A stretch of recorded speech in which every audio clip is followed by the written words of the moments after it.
జై శ్రీమన్నారాయణ. నేను మీ icon astrologer Gattupalli Suresh Babu. అయితే మనకి ఈ జీవన వ్యవస్థ ఈరోజు ఎలా ఉంది అంటే కనుక ఒకరికొకరి సంబంధం లేకుండా, ఒకవేళ ఉన్నా కూడా ఉమ్మడి కుటుంబంగా లేకుండా చిన్న చిన్న ఫ్యామిలీలతోనూ చిన్న చిన్న సంసారాలు ఏర్పరచుకొని ఈ జీవన శైలిలో పరిగెత్తేటువంటి జీవితాలు ఏర్పడిపోయినా ఉన్నాయి. దాంతోపాటు ఆప్యాయత, అనురాగం, ప్రేమ ఇలాంటివన్నీ కూడా, నమ్మకాలు ఇవన్నీ కూడా లేకుండా పోతూ ఉన్నాయి. పెద్దలంటే గౌరవం, మర్యాద ఇవన్నీ లేకుండా పోతుంది. మనంగా సంపాదించుకున్న పేరు, ప్రఖ్యాత, హోదా, డబ్బు ఇవన్నీ కూడా ఎక్కడ ఏమవుతుందో కూడా అర్థం కాకుండా పరిస్థితి ఏర్పడుతూ ఉంది. దానితో పాటు మరొకటి ఏంటంటే, ఇప్పుడు ఏం చెప్పాలనుకున్నాం అనేది చూద్దాం. అయితే అసలు మరొకటి ఏంటంటే కనుక, వీటన్నిటితో పాటు ఈ రోజున ఉన్నటువంటి ఏదైతే బంధం, బాంధవ్యం, అనురాగం, ఆప్యాయత, దాంతో పాటు భార్య, భర్త ఇవన్నీ కూడా ఉన్నాయి. వీటిలో ఎంత విలువ ఉన్నది. ఒకప్పుడు మనకి పెళ్లి అనగానే 7 జన్మలు ఉండాలి అని చెప్పేసి సంబంధాలు చూసి, ఆ సంబంధాలు ఎన్నో రకాల సంబంధాలు చూసేసి, మన అబ్బాయికి ఏదైతే సంబంధం కుదిరితే బాగుంటుంది, మన అమ్మాయికి ఏ సంబంధం కుదిరితే బాగుంటుంది, దీంట్లో మొదటిగా వారు అడిగేది ఏంటంటే 7 తరాలు చూస్తారు. వెనక 7 తరాలు, ముందు 7 తరాలు చూసేటువంటి జీవితం కొనసాగుతూ ఉంటుంది. అమ్మాయి తరపున బాగుందా, వారి ఫ్యామిలీ అంతా కూడా అన్యోన్యంగా, ఉన్నతంగా, భార్యలతో పాటు భర్తలు, భర్తలతో పాటు భార్యలు ఉన్నారా, ఇంట్లో ఏమైనా గయ్యాలీలు ఉన్నారా, ఏమైనా ఇబ్బంది పెట్టేవారు ఉన్నారా, ఇన్ని రకాలు చూస్తున్నారు. అబ్బాయి తరఫున కూడా వీరి వంశం వృద్ధి అవుతుందా, ఎలాంటి ఇబ్బందులు ఏమైనా కలుగుతున్నాయా, పిల్లలు బాగా సంతానం కలుగుతుందా, వీరి జీన్స్ అంతా కూడా ఎవరైనా 2-3 పెళ్లిళ్ళు చేసుకొని ఉన్నారా, ఎవరైనా దేశాల మేము పోయి ఉన్నారా, ఇవన్నీ కూడా ఆరా తీసుకొని 7 తరాల ముందు 7 తరాల వెనక్కి కూడా మనం చూసుకొని ఆ ఒక విధంగా పెళ్లి చేసే సాంప్రదాయం మనకి పూర్వకాలంలో ఉండేది. ఆ తర్వాత అది జనానికి బోరేసిందా, లేకపోతే కొత్తదనం కావాలనుకుంటున్నారో కానీ బంధాలు మార్పులు అనేది, బాంధవ్యాల్లో మార్పులు అనేది, ఒక బంధం ఏర్పడింది, ఎవరో తెలియని అమ్మాయి మన ఇంటికి వచ్చింది, ఎవరో తెలియని వ్యక్తి మన ఇంటికి వచ్చారు అంటే వారి యొక్క విలువ అనేది ఈ రోజుల్లో లేకుండా పోయింది. దానికి ముఖ్యమైనటువంటి కారణం ఏమిటంటే డబ్బు, వ్యామోహం, అతిదృష్టి, అనావృష్టి, అంటే కోరికలు. అంటే ఇప్పుడు పేరెంట్స్కి కావచ్చు, పిల్లలకు కావచ్చు, వారు చదివినటువంటి చదువులకి తగ్గోడు రావాలని, ఇంకా మా అమ్మాయి చిన్నది, మా అబ్బాయి చిన్నదని, ఇలాగా ఆస్తులు బాగా ఉండాలని, టుంగుటుయాల్లో ఊపాలని, అలాగా ఇంకా విదేశాల్లో స్థిరంగా ఉండాలి అని, ఇలాగ వారికి ఒక్కొక్క రకమైనటువంటి కోరికల వలన ఈ పిల్లల్లోనూ ఉన్నటువంటి అన్ని కోరికలు అణచడం అనేది పెద్ద సమస్య. అయితే కొంతమందిలో ఉండలేక ఈ పిల్లలు కూడా ఎవరైనా బాగుండి పిల్లలకి తెలియదు కాబట్టి కళ్ళకి నచ్చిన వారిని చేసుకోవటమా, మోహించడమా, లేకుంటే గనక ప్రేమించడమా చేసి పెళ్లిళ్ళు చేసుకునే విధానానికి మన జీవన శైలి మొదలైంది. దాని తర్వాత లివింగ్ రిలేషన్, అంటే ఒక బంధము, బాంధవ్యం లేకుండా లివింగ్ రిలేషన్ లాంటివి మొదలైనవి. ఇక రానున్న కాలంలో ఎలాంటి వైపరీత్యాలకి దారి తీస్తుందో కానీ తెలియదు. అంటే మనకి ఎక్కడైతే ప్రకృతికి వైపరీత్యాలు ఉంటాయో అదే రకమైన వైపరీత్యాలు బంధాలు, బాంధవ్యాల్లో కూడా కొనసాగుతూ ఉన్నాయి. ఇక కొన్ని రాష్ట్రాల్లో చూస్తే అసలు విలువలు, వాల్యూస్ కూడా లేకుండా పోతా ఉన్నాయి. మన తెలుగు రాష్ట్రాలు వీరి సైతం కూడా ఏంటంటే పిల్లలకి కోరికలు, ఆశలు ఎక్కువైపోవడం వలన, వారిలో ఈ యొక్క చైతన్యం ఎక్కువ వచ్చిందని అనుకుంటాం వలన, వారికి తెలియంది ఏం లేదు అనుకోవడం వలన, పెద్దల యొక్క అనురాగం, ఆప్యాయతకు దూరం అవడం వలన, అలానే పెద్దలు చెప్పే మాట వినకపోవడం వలన, వీరే గొప్ప అని అనుకోవటం, ఎవరి మాట వినకపోవడం వలన ఇలాంటి తప్పుదాయాలు కొన్ని అయితే కొనసాగుతూ ఉన్నాయి. దాంట్లో ముఖ్యంగా రెండో పెళ్లి, అంటే అసలు రెండో పెళ్లి అని చెప్పడానికి కూడా లేదు.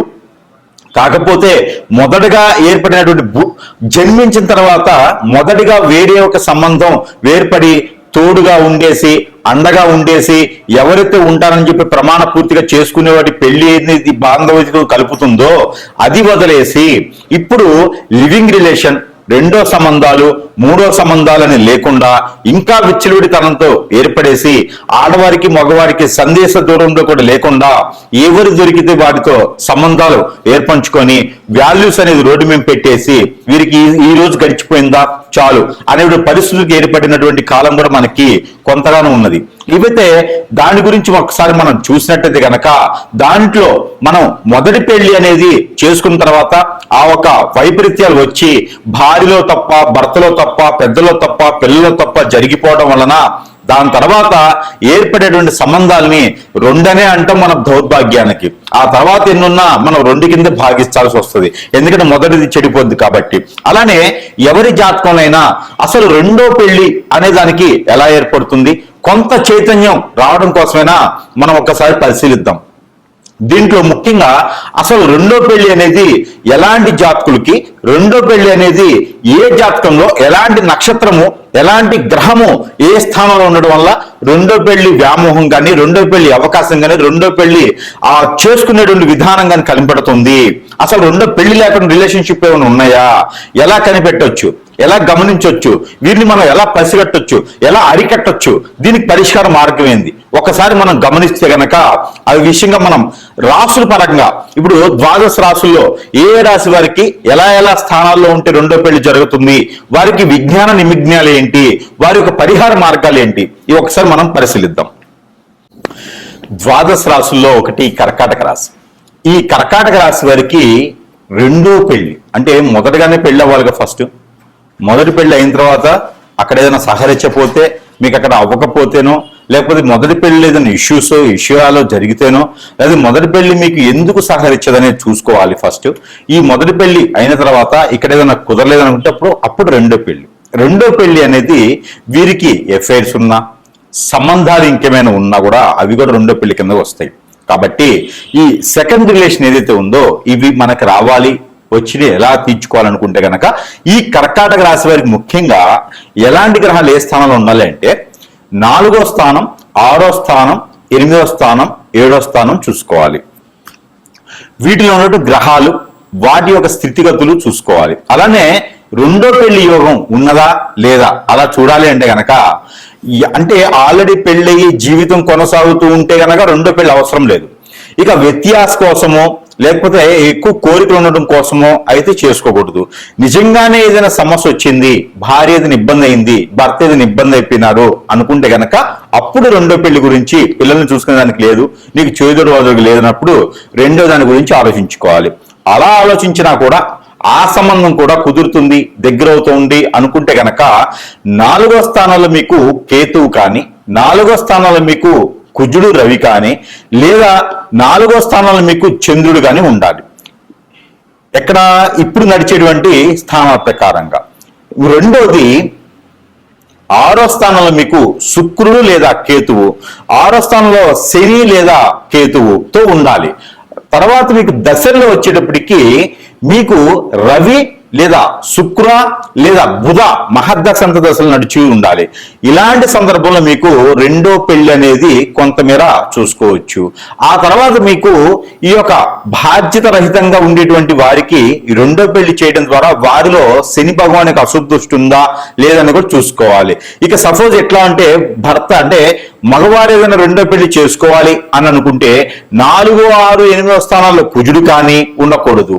అలానే స్త్రీలో కూడా స్త్రీ హరస్కోప్ మనం చూసినట్టే కనుక 2, 4, 6 స్థానాల్లో ఈ యొక్క కుజుడు ఉన్నప్పటికీ కూడా 6, 2, 9 స్థానాల్లో రవి కాని శని కాని ఉంటే అప్పుడు చేసుకునే వ్యక్తి ఏ గండాలు లేకుండా ఉండేందుకు శని బలం బాగుంది అని చెప్తారు. అది మనకి స్త్రీ జాతకం చూసినప్పుడు లేదా పురుషుని జాతకం చూసినప్పుడు ఇలా వస్తే మీ యొక్క వచ్చేటువంటి భార్య కావచ్చు, భర్త కావచ్చు, ఇలాంటి వారు మీకు రావచ్చు అని చెప్పొచ్చు. ఇకపోతే ఇప్పుడు మనము ఆల్రెడీ మీకు పెళ్ళై ఉండి ఈ రెండో సంబంధాన్ని చూసేటువంటి కారణాలు కూడా మనం వెచ్చుకోవాలి. దీనితో పాటు మీకు ఈ దశలలో కనుక మీకు కుజుని దశ కానీ, కుజుని అంతర్దశ కానీ, కేతు దశ, కేతు అంతర్దశ నడుచున్నప్పుడు చేసుకున్నటువంటి వారికి గండం కల్పించడం, చేసుకోబోయే వాడికి కూడా గండం ఉంటుంది. కాబట్టి కేతు దశలో, కుజుని దశలో పెళ్లిళ్ళు మాత్రం మీరు చేసుకోకపోవడం మంచిది కర్కాటక రాశి వారు. ఇక ఈ కర్కాటక రాశి వారు పెళ్లి చేసుకోవాలి అని అనుకుంటే కనుక ఈ కర్కాటక రాశి వారు మధ్యస్థరంగా ఉండేది మిథున రాశి. అలానే మిథున రాశి వాళ్ళు చేసుకోకపోవడం మంచిది. ఎందుకంటే కనుక ఇది 12వ స్థానం ఉంటుంది కాబట్టి మిథున స్థానం వారు అంతగా కలిసి రారు. ఇకపోతే సింహరాశి వాళ్ళని కొంతమేర మధ్యస్థగా చేసుకోవచ్చు. కన్యా రాశి వారిని కూడా చేసుకోవచ్చు. అలానే వృశ్చిక రాశి వాళ్ళని కూడా చేసుకోవచ్చు. అలానే కుంభరాశి వాళ్ళని కూడా వీరు మధ్యస్థరంగా చేసుకోవచ్చు. ఈ రాశిలో వచ్చేటువంటి సంబంధమైన, ఈ రాశిలో వచ్చేటువంటి భార్య భర్తలైనా కూడా శని భగవాన్ యొక్క అశుభ దృష్టి వీరికి ఎక్కువగానే కనిపిస్తుంది. అలానే కేతు దృష్టి కూడా వీరి మీద ఎక్కువగా ఉంటుంది. కాకపోతే ఒకటి ఉంది, వీరందరిలో ఇప్పుడు చెప్పిన వాళ్ళందరిలో కూడా కాలసర్ప దోషం, కుజదోషం ఖచ్చితంగా వీరికి ఉండొచ్చు. నాగదోషం లాంటివి కూడా వీరికి ఉండొచ్చు. ఆ పరిహారాల నిమిత్తంగా ఈ మ్యారేజ్ చేసుకున్నట్లయితే కొంతమేర జీవనం అనేది సాగించవచ్చు. ఎక్కడైతే ఇలాంటి రాసుల వాళ్ళు మీకు కనిపిస్తారా వాళ్ళని చేసుకోండి అని చెప్పడం కాదు. మీరు అలాంటి ఇబ్బందులు కనుక ఉంటే చేసుకునే దానికి సహకరించండి. లేదా మొదటిసారిగా పెళ్లి చేసుకున్న వారిని ఆ జీవితం భాగస్వామిని ఎవరైతే ఉన్నారో వాళ్ళని జీవితకాలం కాపాడుకునేటువంటి విధి విధానాలు అయితే కొనసాగించవచ్చు. అలాగా మీకు ఏదైనా చేసుకోవాలి, ఇంకా మాకు పిల్లల్ని చూసుకునేవారు కానీ బాధ్యత చూసుకునేవారు లేరు అనుకున్న వారైతే కనుక ఇలాంటి సందర్భంలో ఇలాంటి రాశి నక్షత్రాలు ఉన్నప్పుడు మీకు అప్పుడు పెళ్లి గడియలు అనేది ఏర్పడతాయి.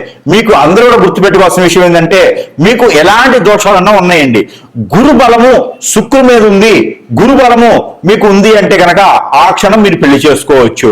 లేదు శుక్రుని యొక్క శుభదృష్టి మీ మీద ఉంది అనుకుంటే పెళ్లి చేసుకోవచ్చు. లేదు అంటే గురువు శుక్రుడి శుభదృష్టి బుధుడితో కలిసి ఉన్నారు అంటే పెళ్లి చేసుకోవచ్చు. అలానే రవి అంతర్దశ కానీ రవి మహర్దశ గారు ఉన్నప్పుడు కూడా కర్కాటక రాశి వారికి పెళ్లి అయ్యేటువంటి సందర్భాలు కొన్ని కనిపిస్తా ఉంటాయి మనకి. కాబట్టి అలాంటి సందర్భంలో కూడా పెళ్లి చేసుకోవచ్చు. ఎందుకంటే రాముల వారికి పెళ్లి అయినది ఎప్పుడు అయినది అంటే రవి మహాదశ నడుస్తున్నప్పుడు, శుక్రుని అంతర్దశ నడుస్తున్నప్పుడు రవికి పెళ్లి అవుతుంది. ఇది రాముల వారికి. కాబట్టి మీలో కూడా అలాంటి దశలు ఉన్నప్పుడు పెళ్లి అయితే జీవితకాలం వారినే కొనసాగించేలా ఉంటారు. కాబట్టి కర్కాటక రాశి వారు ఇలాంటి దశలప్పుడు కూడా పెళ్లి చేసుకోవచ్చు. ఇక పెళ్లి అయిపోయేసి నాకు ఈ భార్య బిడ్డలు దూరం అవటం, భర్త దూరం అవటం ఉండి బాధపడేటువంటి వాళ్ళందరూ కూడా ఈ యొక్క చిన్న పరిహారం చేయడంతో దూరమైనటువంటి భర్త దగ్గర అవుతారు. పిల్లలు కానీ భార్య కానీ దూరం అయితే దగ్గర అయ్యేదానికి ఎక్కువ అవకాశాలు అయితే ఉన్నాయి. ఇంకా మీరు ఎక్కువ లోపాలు ఉంటే సమీప దూరంలో ఉన్నటువంటి గురువు గారిని సంప్రదించండి. లేదా స్క్రీన్ పైన కనిపించేటువంటి నెంబర్ సంప్రదిస్తే కూడా కొన్ని వాటికి పరిష్కార మార్గాలు అయితే ఖచ్చితంగా వెతికేదానికి అవకాశం ఉంటుంది. అయితే ఈ యొక్క చిన్న పరిహారం చేసుకొని అదృష్టవంతులు అవ్వండి. అయితే మనకి ఏదైతే పరిహారాలు ఉన్నాయో ఈ రాశి వారు కనుక ఈ పరిహారం చేసుకున్నట్లయితే ఖచ్చితంగా ఏదైతే భర్త దూరమవుతున్నాడు అనేటువంటి భారం తగ్గేటువంటి దానికి సపోర్ట్ ఉంటుంది. అలానే భార్య దూరం అవుతుంది, పిల్లలు ఒంటరైపోతున్నారు అనుకున్న వారికి అయితే ఖచ్చితంగా ఈ పరిహారం పనికొస్తుంది అనేది నేను అనుకుంటున్నాను. అయితే ఏం చేయాలంటే కనుక మీ భార్యది కావచ్చు, భర్తది కావచ్చు, పేరు సపోజ్ ఎంతైతే పేరు ఉంటుందో దాన్ని ఇంగ్లీష్ లెటర్స్ లో మీరు చూసుకోండి. సపోజ్ ఒక పేరు ఉంది, మాధవి ఉందనుకోండి, ఇంగ్లీష్ లెటర్స్ లో చూసుకోండి, MA. అలా తీసుకున్నటువంటి పేరు ఏదైతే ఉందో మీకు తామర గింజలు దొరుకుతాయి. ఈ లోటస్ సీడ్ అంటారు. ఈ తామర గింజలు తెచ్చుకొని మీ వైఫ్ పేర్లో ఎన్నైతే లెటర్స్ ఉన్నాయో, లేదా మీ ఒక హస్బెండ్ పేర్లో ఎన్నైతే లెటర్స్ ఉన్నాయో ఆ లెటర్స్ కి 7 గింజలు ఎక్స్ట్రా కావాలి. 7 సీడ్స్ ఎక్స్ట్రా కావాలి. ఆ తీసుకున్నటువంటి దాంట్లో మీరు 11 డేస్ అంటే డే 1 నుంచి 11 డేస్ వరకు కూడా ఈ సీడ్ మీద తనకి ఒక్కొక్క గింజ మీద ఒక్కొక్క లెటర్ రాయండి. రాసేసి దాంట్లో ఆముదమో, కిరోసినో, పెట్రోలో, డీజిలో, లేకపోతే కనుక నువ్వుల నూనె, కోకోనట్ ఆయిల్ వీటిల్లో తడపండి. ఒక పేపర్లో పెట్టి తడిపేసేయండి. ఇది మీరు ఇంట్లో చేస్తే ఈ చేతికి మట్టి అంటుకుంటుంది, అంటే చేతికి ఈ పొగ గాని మంట గాని అంటుకుంటుంది. ఎక్కడైనా దూరంగా చేసే ప్రయత్నం చేయండి. ఇంట్లో ఇవి ఏం చేయాలంటే ఒక్కొక్క లెటర్ మీద ఒక్కొక్క పేరు రాసిన తర్వాత అవన్నీ కూడా ఒక 7 గింజలు ఎక్స్ట్రా తీసుకొని ఒక పార్సల్ చేసి దాంట్లో ఈ ఆయిల్ వేసి కనుక కాల్చి వేయండి. ఇది ఉదయం సాయంత్రం సమయంలో చేయొచ్చు. రోజుకొక్కసారి చేసినా కూడా తను వేరే వాళ్ళకెళ్ళి చూడకుండా, తను వేరే లైఫ్ కి వెళ్లకుండా, తను వేరే పెళ్లి వేరే స్త్రీ వైపు చూడకుండా కూడా మీకు సానుకూలమైనటువంటి వాతావరణం కనబడుతుంది. మరొకటి ఏంటంటే కనుక ఇలా చేస్తూ 11 రోజులు దానితో పాటు తన యొక్క ఫోటో ఏదైతే ఫోటో ఉంటుందో దాన్ని A4 సైజులో 4 సైజ్ అంటే 4/6 అనేటువంటి సైజు ఉన్నటువంటి ఫోటో ఏదైతే ఉంటుందో ఆ ఫోటో కింద 4 నిమ్మకాయలు పెట్టండి. ఒక్కొక్క మూలన ఒక్కొక్క నిమ్మకాయ పెట్టాలి. స్త్రీ అయినా పురుషుడైనా భార్యనా భర్తేనా ఎవరైతే దూరం అయితే తట్టుకోలేకపోతున్నారో వారు చేయవచ్చు. అయితే ఈ యొక్క 4 నిమ్మకాయలు అనేది ఫోటో కింద పెట్టాలి. ఆ ఫోటో పై వైపున గుండు సూది గుచ్చాలి. ఎలాగా? ఫోటోకి నిమ్మకాయకి మధ్యన ఆ పైన గుండు సూది గుచ్చాలి. మన మంచానికి కోళ్ళులాగా ఉండేటువంటిది నిమ్మకాయలు, పైన ఉండేటువంటిది మంచము. తర్వాత ఫోటోకి అలా గుచ్చితే సేల్లాగా గుండు సూది గుచ్చండి. ఆ గుచ్చిన దానిపైన పసుపు, గంధము, కుంకుమ ఈ 3 కూడా కలగలపండి. కలగలిపి దాంట్లో పొడి చున్నం అని దొరుకుతుంది. ఆ చున్నం కూడా దాంట్లో కలపండి. కలిపిన తర్వాత మీకు అత్తిపత్తి ఆకు అని ఉంటుంది, లేదా టచ్ మీ నాట్ అంటారు. ఆ ఆకు పౌడర్ కూడా కలపాలి. ఆ మిశ్రమం అంటే ఒక్కొక్క టీ స్పూన్ కలుపుకోండి. కలుపుకున్న తర్వాత మీకు ఒక చిన్న మంత్రం ఉంటుంది. అది ఎవరికి వాళ్ళకి చెప్పేదానికి కాదు, స్క్రోలింగ్ మీద కనిపించే నెంబర్కి ఫోన్ చేస్తే ఆ నెంబర్ అనేది చెప్తాము. ఆ మంత్రం అనేది చెప్పడానికి ఉంటుంది. అయితే ఈ యొక్క ఫోటో మీద ప్రతిరోజు కూడా ఏ రూములో అయినా ఏ గదిలోనైనా చేసుకోవచ్చు, వాష్రూమ్ తప్పితే. మనం పడుకునే పోయే ముందు నేను ఇచ్చేటువంటి మంత్రాన్ని ఒక 713 సార్లు 719 సార్లు మీ పేరుని బట్టి చదవడం అనేది ఉంటుంది. ఆ మంత్రం చదివిన తర్వాత నేను చెప్పినటువంటి ఇంగ్రీడియంట్స్ కలిపినటువంటి పౌడర్ ని ఆ ఫోటో మీద చల్లాలి 21 రోజున. ఇలా చేసినట్టయితే కనుక భర్త దూరమైన వారు దగ్గరికి రావడం, ఆ ఉన్నటువంటి రిలేషన్స్ కావచ్చు, సెకండ్ మ్యారేజ్, థర్డ్ మ్యారేజెస్ కావచ్చు, ఇవన్నీ కూడా వెళ్ళిపోయేసి దగ్గర అవ్వడం. భార్య ఏదైనా వేరే చెప్పు చేతుల్లోకి వెళ్ళిపోయినా, వేరే మాట విని ఆశతో కోరికతో బయటికి వెళ్ళిపోయిందన్నా కూడా ఆవిడ కూడా మీకు తిరిగి మళ్ళీ వచ్చేదానికైతే అవకాశం ఉంటుంది. ఖచ్చితంగా ఈ పరిహారం చేసి చూడండి. మరొక పరిహారం, అలానే భార్యాభర్తలు దూరమైనంత వలన మీకు చిన్న చిన్న పరిహారాలతో కూడా వాడు దగ్గరయ్యేదానికి అవకాశాలు. అలానే భార్యన భర్త అయిన రెండో పెళ్లి వైపు వెళ్లకుండా ఏ బాధ వచ్చినా ఏ బంధం వచ్చినా కట్టుబడి బాధ్యత ప్రకారంగా ఉండేలాగా ఉండాలి అనుకుంటే గనక ఖచ్చితంగా ఈ యొక్క పరిహారం చేసినట్టయితే ఖచ్చితంగా మీకు అదృష్టం అనేది ఉండొచ్చు. అది ఏమిటంటే గనక మనకి కాటన్ సీడ్ అంటారు, పత్తి గింజలు. ఈ పత్తి గింజలు ఏవైతే ఉన్నాయో తన పేరుని తలుచుకుంటూ నాకు నా భర్త రావాలి, నాకు నా భార్య నాకు దగ్గర అవ్వాలి అని తలుచుకుంటూ ఎక్కడైనా సమీప దూరంలో గురువు గారు ఉంటే సంప్రదించండి. వారు ఏదైనా పరిహారం చేస్తే చేయండి. లేదు అంటే గనక ఈ రకమైనటువంటి పరిహారం ఖచ్చితంగా చేసుకుంటే మీకు 41 రోజుల్లో ఫలితం అయితే లభిస్తుంది. 41 రోజులు చేసిన తర్వాత ఫలితం రాలేదు అంటే గనక ఖచ్చితంగా వస్తుంది. మరో 15 రోజులు ఆగండి. 41 రోజు చేస్తే సరిపోతుంది. మనము ఒక అమ్మవారికి కానీ స్వామివారికి కానీ దీక్ష చేస్తే కూడా ఖచ్చితంగా దాని ప్రతిఫలం ఎన్నో సంవత్సరాలు పడుతుంది. కానీ మనసు మైండ్ మారినట్టు తర్వాత భార్య అయిన భర్త అయిన దూరం అయ్యారు అంటే అది ఇంకొక చెంతకి చేరుతున్నారని అర్థం. ఆ చెంత నుంచి మళ్ళీ మన వైపు రావాలి అంటే గనక మనలో ఉన్నటువంటి లోపాలు ఏమున్నాయో అవన్నీ కూడా మారేటువంటి ప్రయత్నం చేయాలి మొట్టమొదటిసారిగా. రెండోది, మనం ఏదైతే కాటన్ సీడ్ అంటే పత్తి గింజలు ఏవైతే ఉంటాయో ఈ పత్తి గింజలు తీసుకొని రోజుకి ఒక 11 చొప్పున చేతిలో పెట్టుకొని ఏదైతే మీ హస్బెండ్ కావచ్చు వైఫ్ కావచ్చు పేరుందో అంటే వెళ్ళిపోయినటువంటి వారి పేరు తీసుకొని 236 సార్లు పఠనం చేయండి. నా వైఫ్ నా దగ్గరికి రావాలి, మా వైఫ్ పేరు ఇది, మా దగ్గరికి రావాలని చెప్పేసి పఠనం చేసుకొని ఆ పత్తి గింజల్ని మీరు ఒక పేపర్లో కట్టేసి కాల్చి వేసేసేయండి. ఏ రోజుకి ఆ రోజు ఈ పని చేయాలి. మరొకటి, తెల్ల ఆవాలు అని దొరుకుతాయి. ఈ తెల్ల ఆవాలు గసగసాలు అవొక 1 టీ స్పూను ఇవొక టీ స్పూను తీసుకొని మీరు మీ చుట్టూతా దిష్టి తీసేసుకొని ఆ దిష్టి తీసుకుని చేతిలో పెట్టుకున్న తర్వాత నా వైపు నా దగ్గరికి రావాలి, నేను చేసిన తప్పులే ఉంటే క్షమించాలి, నేను మళ్ళీ అలాంటివి చెయ్యను అని చెప్పేసి అని మనస్ఫూర్తిగా మీ కులదైవానికి ఇష్టదైవానికి కొలుచుకొని కనుక మీరు ఏదైనా మీకు నచ్చినటువంటి అమ్మవారికి స్వామివారికి ముడుపు మొక్కుబడి చేసుకొని కనుక మీరు ఈ ఆవాల్ని ఈ యొక్క గసగసాల్ని పెనం ఉంటుంది కదా ఇంట్లోను, ఆ పెంక మీద లైట్ గా ఏమి వేయకండి, ఆయిల్ లాంటి ఏమి వేయకుండా ఆ మూకుడు మీద లైట్ గా ఫ్రై చేసేసి పడివేయండి. ఇలా చేయండి. ఇలా చేస్తే ఖచ్చితంగా మీకు దూరమైనటువంటి భర్త మీకు దగ్గర వస్తారు, మీకు దూరమైనటువంటి భార్య మీకు దగ్గర వస్తుంది ఖచ్చితంగా. ఈ తర్వాత వచ్చేసి మీకు చిన్న దువ్వ ఉంటుంది, మనకి బయట దువ్వ ఉంటుంది. దువ్వ అంటే మనకి బయట మట్టిలోని జల్లెడు పెట్టినటువంటి దువ్వ మెత్తగా పౌడర్లా ఉంటుంది. అదొకటి తీసుకొచ్చుకొని మనకి చిన్నప్పుడు చదువుకున్నటువంటి పలకలు ఉంటాయి. మనకి ఒకప్పుడైతే మట్టి పలకలు ఉండేవి, ఇప్పుడు ప్లాస్టిక్ పలకలు ఉంటూ ఉన్నాయి అన్నమాట. పలక అంటే మనం రాచేటువంటి బోర్డు, అలాంటి పలక తీసుకొచ్చుకొని దానిపైన మీ యొక్క శ్రీమతి పేరు కానీ మీ యొక్క ఒక భర్త పేరు కానీ రాసుకోండి. ఎవరైతే దూరమయ్యారో వారి పేరు రాసి ఆ దువ్వ ఏదైతే ఉందో దానిపైన పోయండి. దానిపైన పోసి 3 రోజులు మీ మంచ కింద పెట్టేసేయండి, ఏదైనా కవర్లో పెట్టేసి. ఆ తర్వాత ఆ దువ్వ దాని మీద ఉంచేసి మీరు కళ్ళు మూసుకొని కళ్ళకు గంతలు కట్టుకొని ఆ దువ్వని ఊదండి. చేత్తో దువ్వను ఊదాలి. ఆ 3 రోజులు కూడా ఒక రాగి పాత్రలో నీరు పెట్టేసి దాంట్లో ఒక లోటస్ పువ్వు వేసేసి ఆ ఒక నీరు పెట్టినటువంటి పాత్రని మనకి గడప లోపల నుంచి బయట వైపు, బయట నుంచి లోపల వైపు చూసేటువంటి విధంగా చూసుకోండి. లోపల నుంచి బయట వైపు వస్తూ ఉంటే కుడి వైపున ఉండాలి. కుడి వైపున పెట్టేసి దాని మీద ఒక మూత వేయండి, లోటస్ పువ్వు పెట్టేసి. ఇలా చేసినట్టయితే కనుక మీకు ఎన్నో సంవత్సరాల క్రితం దూరమైన భర్త కూడా మీ దగ్గరకు వచ్చేదానికి ఉంటుంది. భార్య కూడా మీకు నుంచి దూరం అయితే కూడా వస్తుంది. అలా కాదు గురువు గారు, మాకు దూరం అయితేనే చాలు అనుకుంటే ఇంక ఈ రెమెడీస్ అని మీ పని చేయవు. దూరమయ్యి బాధపడే వాళ్ళు, పిల్లలు భార్య, పిల్లలు భర్త ఇబ్బంది పడేవాళ్ళు ప్రతి ఒక్కరు కూడా ఈ పరిహారాలు ఏ ఒక్కటి చేసినా కూడా మీకు ఖచ్చితంగా వారే దగ్గరికి వస్తారు.